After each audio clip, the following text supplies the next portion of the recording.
Ladies and gentlemen, our next panel is Deficit Hawks, an endangered species. Tackle the debt before it tackles you. Please welcome Senator David Perdue, ACU staffer Mishi Iliazi, and your moderator with Heritage Action for America, Tim Chapman.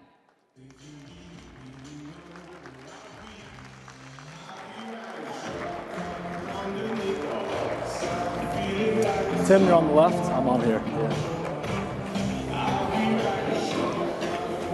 Thank you all, and thank you to the panelists for being here today.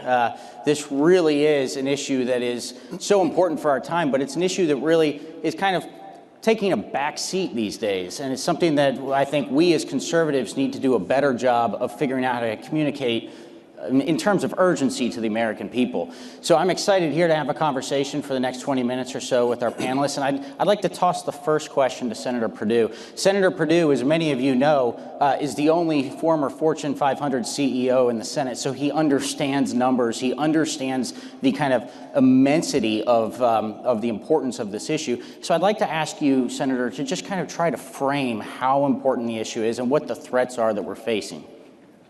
Well, thank you, Tim. It's why I ran, frankly. The debt crisis has been building for the last 15 to 20 years. It's the greatest threat to national security. I'll try to quantify it very briefly. We have $22 trillion of total public debt. It just clicked over that in the last 2 weeks, by the way. But more draconian than that is the fact that we have $130 trillion of future unfunded liabilities coming at us, primarily in Social Security, Medicare, pension benefits for federal employees, and the interest on the debt over the next 30 years. That's basically $1 million for every household in America. Now, put that in perspective. In 2000, the year 2000, we only had $6 trillion of debt on about a $12 trillion economy. So you can see the draconian growth in debt over the last 15 to 20 years. Yeah, absolutely, absolutely. Michi, we all know that one of the keys to winning this issue is being able to convince the next generation that this is something that's important, but it's really hard when you're talking about these massive numbers to make it matter, especially to young people. Talk about how you've talked about it in the past. Well, I think it's really important for folks to understand. Obviously, the youth in America is really going to be the ones that are going to be saddled with all of these problems from a fiscal standpoint. As the debt continues to grow, it's not just the $22 trillion number that the senator mentioned. It's $180,000 per taxpayer in America that they owe on the debt today.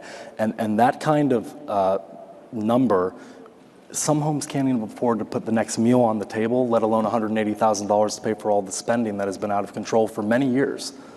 Yeah, absolutely.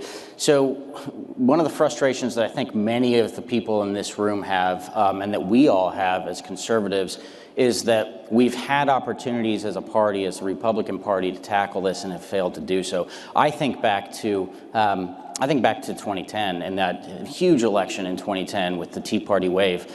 And I remember the kind of contract with America that the party put forward going into that election. And the promise to the voter was that within the first 100 days, we'll cut $100 billion in federal spending. Well, we got in, and then we had some backtracking on that, and then the leadership decided, let's not really cut the $100 billion. We're going to prorate it for the amount of days we've already been in session. It was insane. And that kind of stuff really frustrates and kind of, in my experience, has dispirited our activist base. How do we re-engage our activist base on the issue? Well, let's talk about what we have accomplished since that watershed era, and I was a part of that. Yep. What we've done since then on discretionary spending, I'm sorry, my wife says I can bring any cocktail party to its knees talking about this, but if you'll bear with me for a minute, this is what we spend today. We raise about $2.2 trillion in federal tax revenue. We spend about $4.4 trillion all in. That's mandatory and discretionary spending. We also collect money into the trust funds for Social Security and Medicare. That's it. But the problem today is that our discretionary spending is about $1.3 to $1.4 trillion. Now that's fairly flat compared to 2009. Actually, we've reduced spending in real dollars. The growth is in the mandatory side, the $3 trillion that does not get affected by the budget process. This is what we're trying to change. We do a budget up here that's a fraud. The budget we do in the United States federal government is, in Congress anyway, only deals with the $1.3 trillion of discretionary spending, not the mandatory spending, and that's where the problem is. The growth in the debt over the next 10 years is primarily in mandatory spending. It's so bad right now that we are borrowing more than our discretionary spending, which means that every dime we spend in our discretionary spending, that's military, VA, and all domestic programs, is fundamentally borrowed money. Right. It's so bad that we have these bilateral defense agreements with the rest of the world. One of them is South Korea, Japan, Taiwan. Taiwan's a good example. We have an agreement with Taiwan that says that if Taiwan is invaded by China, we have to go to Taiwan and help defend Taiwan against China, but to do that, we got to go to China and borrow the money to go to Taiwan and help defend Taiwan against China. Now, you can see how ludicrous that is, but that's the absolute truth. And that's why this crisis, people say all the time, well, when did the crisis start? When does it start? It started sometime about 5 to 10 years ago when we set off this path on mandatory spending. Yeah. At Heritage Action, we have activists across the country, and one of the things that they really need and that we all want are things that we can support, tangible things that we can support to help make a difference. Senator Perdue has just introduced a resolution on the debt issue that I think is fantastic and is worth everybody taking a look at. I wonder if you'd take a few minutes just to kind of talk through what that does. Well, I mean, a resolution doesn't do anything. It just tells the world, hey, we think this is important.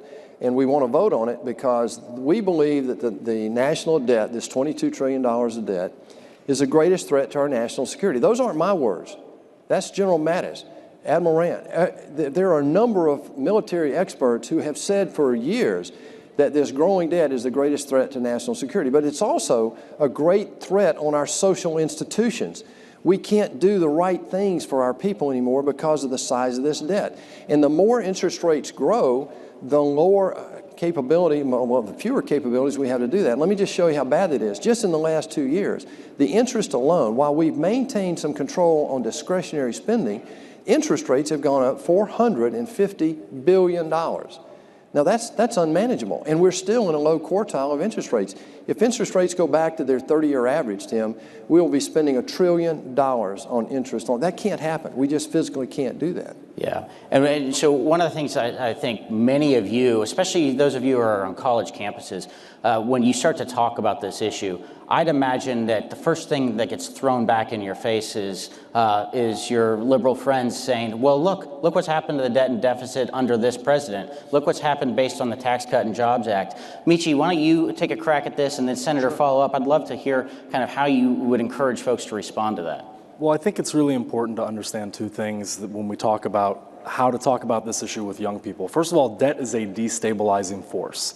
People can plan for as much as they want when they're young, whether they want to plan for their future, whether it's a family, it's a business, it's a home. The debt can wipe out all of the planning in 1 minute. You just won't know. And the second thing that's important is we have to take the opportunity that we have to fix the problem. And the senator really brings up an interesting point. We are running out of capabilities to solve this issue as each day goes by. So we're on a path right now where there is a way out for Congress to be responsible, and the president has done some things to make sure that there is a way for spending policy from an administrative standpoint to be taken under control. But it's up to Congress. They have the tools, they have the authority, and if they don't take the opportunity, there isn't going to be a solution. One is going to be forced upon, and that's the young people who are going to suffer for that. Yeah. Well, let me take a stab at, the president has called this out in the first meeting that he had, that I was included in, 2 weeks after he was inaugurated. He said, job one is growing the economy. Well, why do you need to grow the economy? Well, we need two reasons. One is get people back to work, but also to have a long-term impact on the debt process. And so what we've done, there are 5 areas you have to work on. 3 are underway right now under President Trump. Now, we don't talk about it in a lot of ways, but this is the reality of what we're doing. In that first meeting, we said we had to grow the economy. Regulations, we pulled back over 2,000 regulations now in 2 years. Energy, we've released 2 mammoth energy projects, such that today we're exporting more energy than we're importing as a country, the first time in 100 years. The third thing is growing the economy. Ladies and gentlemen, this is the greatest economic turnaround in U.S. history. 5 million new jobs. We're growing the economy 100 basis points greater than the Obama administration. Oh, by the way, that was 8 years of the lowest economic growth in U.S. history. The next thing is we have low unemployment. We've got the lowest unemployment in 50 years, lowest African American, Asian, and Hispanic unemployment ever measured. So this is moving in the right direction. And what we found is if you do the right things of what we believe, you can get good results. So it's regulation, energy, taxes. We passed a historic tax bill that eliminated a repatriation tax bill, made our corporations competitive with the rest of the world. And last year alone, $1 trillion of unrepatriated U.S. profits came back into the economy. So collectively, we've freed up about $6 trillion to come back into this economy. The last thing is we passed a historic, bipartisan, by the way, bill to repeal the most onerous parts of Dodd-Frank. And I'm here to tell you, that has a profound impact on small banks. Now, here's what's coming. We are working on these three. The next one, the regulation, we are going to grow the economy. We've got to fix the budget process, cut redundant spending where we can, and a lot of that is in mandatory. But we've got to save Social Security and Medicare because these trust funds go to zero in 8 and 12 years respectively, and that's where most of the increases in the next 10 to 20 years is coming from those two social programs. And the last is we as conservatives have to finally start the debate about health care costs, not just the insurance. That's what the distraction of Obamacare was. We've been spending a decade talking about insurance. We need to start talking about the drivers of health care, which is causing Medicare to go up. And let me say this about the tax bill. The Democrats are lying about the tax bill. Yes, the debt is up, but we've lowered the debt curve by $3 trillion because the economy is growing. You'll never read that in the liberal press. The next thing is I believe right now we've got an opportunity to continue that as the economy continues to grow. But the tax bill that we passed last year, they said, oh, it's going to add $1.7 trillion of new spending. Well, that's true, except that the CBO, Congressional Budget Office, says if you grow the economy 0.5%, and we're doing twice that, it more than pays for itself. And if you grow 100 basis points, which is 1 point, then you add $300 billion to the federal tax revenue, and we're seeing that today. So that's the lie of the left, that all this investment back into American productivity and American innovation is not working. Well, it is working. We've just got so much work to do, and most of it is on the mandatory expenditure side of our income statement. Absolutely. Absolutely. Thank you for that. I'd add one thing. I would say that if you have that kind of conversation, it is an opportunity to point out a very deep principle, a very deep philosophical difference than we have with the left, and that is that tax cuts were not the government's money in the first place. It was the people's money in the first place.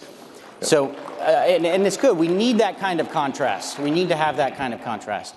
So I think we have an opportunity going forward here, especially given how crazy the left has gone on the issues that they're proposing, specifically with the Green New Deal proposal out there. I think we have an opportunity to contrast where they want to go in terms of debt and deficits and where conservatives want to go, and especially do that by highlighting how they would intend to pay for the Green New Deal. I think there's just been a few reports out lately about how they're going to do that. Senator, you want to talk through how they're going to do that? And then Michi, I think I want to hear how we should be talking about it as well. Well, Jay Powell was in the Banking Committee hearing 2 days ago, and I asked him this question about how the left really proposes to pay for the Green Deal. The new Green Deal is with MMT. This is modern monetary theory. I don't know where they got that, but what their theory is that debt doesn't matter, and that to pay for the Green Deal, all you need to do is just keep borrowing and borrowing and borrowing. This is such a naive thought in the world of debt that I can't even respond to it. I mean, this is so immature and naive that it just can't, there's no way it can work. And so what we are really up against is a very stark contrast between what we believe, economic opportunity for everybody, fiscal responsibility, limited government, and individual liberty. And it all ties back. If we get back to those principles, what President Trump's first 2 years have proven is getting back to that actually works. Look at the economic turnaround we have going right now. And if that continues for the next few years, we'll begin to further prove that what we believe in actually works. Michi, thoughts? Thank you. You know, the senator's right, and I think we heard it this morning from Chairman Schlapp, and, you know, he was up on stage and he talked about how, you know, there's nothing new about the Green New Deal. These are the same failed ideas that have not worked for a long time. And the only thing that's different now is they're just not telling you how much they think it's going to cost, because they know the number is so astronomical that nobody's going to believe it. And so I think we have to be very careful that when we are talking to folks, young folks, that they're not tantalized by the allure of all these things that they think that they want, and there's no cost in terms of how to pay for it. We have to give real solutions to the real problems of our debt and how that's impacting young people who want to start a business, who want to start a family, who want to be successful, who may want to be a Fortune 500 CEO one day. You know, they have to have that chance, and they can't have it if they are not getting better solutions from our side and talking about it in a way that makes sense. Let me add one thing Sure, to that. yeah, I mean, please this is, I agree 100%, and this is how draconian it is. The estimate, the conservative estimate of what the new Green Deal would cost us is $93 trillion over 10 years. That's $9 trillion a year. Put that in perspective, we only collect $2 trillion in all federal income tax revenue today. That's how draconian this is. There is no way America can go down that road. Absolutely. So one of the things that we're working on at Heritage Action is trying to identify a conservative policy agenda going into 2020 that helps to keep the coalition of 2016 together. The political coalition that really President Trump discovered for the Republican Party is a coalition of suburban Republicans. It's a coalition of grassroots conservatives, and it's a coalition of working class Americans that in previous elections had voted for President Obama. And that was the real genius of the Trump campaign, I think, was to be able to bring that group into the fold. I think critical for us is figuring out how to communicate this issue to that specific segment. So, Senator Amici, if you're in front of a working class community in Georgia, how are you talking about this? Senator? Well, I do it every week. Constituents come up here, I go back to the states. It's the #1 issue in my state. Georgia is the best place in the country in which to do business, rated by several relocation magazines. And what we see is if we don't deal with the debt, it affects our ability to do the things we do today: pave roads, educate our children, manage health care. I mean, these are things that we take for granted in the United States. But when you have a $20 trillion debt and, oh, by the way, $22 trillion, and, oh, by the way, every year now you have a shortfall of $1 trillion, you lose the ability to do the right thing. Let me give you an example. Right now, farmers in my state were devastated by Hurricane Matthew. And we have been fooling around now for 4 months trying to get a disaster relief bill to them. I'm supportive of that. But here's the punchline, and this is where it hits every one of us in this room directly head on. And that is that every dime that we will send to aid those disasters that we're trying to help right now is borrowed money. And oh, by the way, we want to build readiness in our military. We're reinvesting in there, putting $80 billion more in our military this year. Guess what?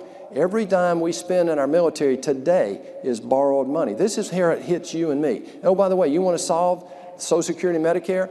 Well, some of that is going to affect us in this room. It is not, at this point, to Mishi's point, the later we wait to deal with this, the more draconian and more onerous it will be on the solution.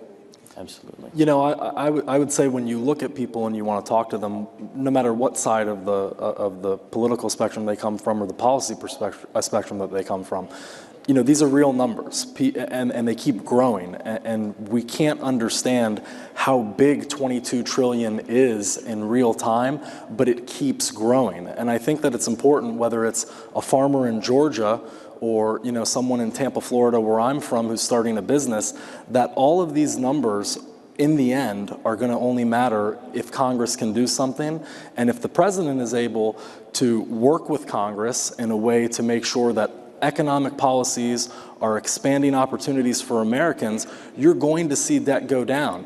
Federal revenues are up.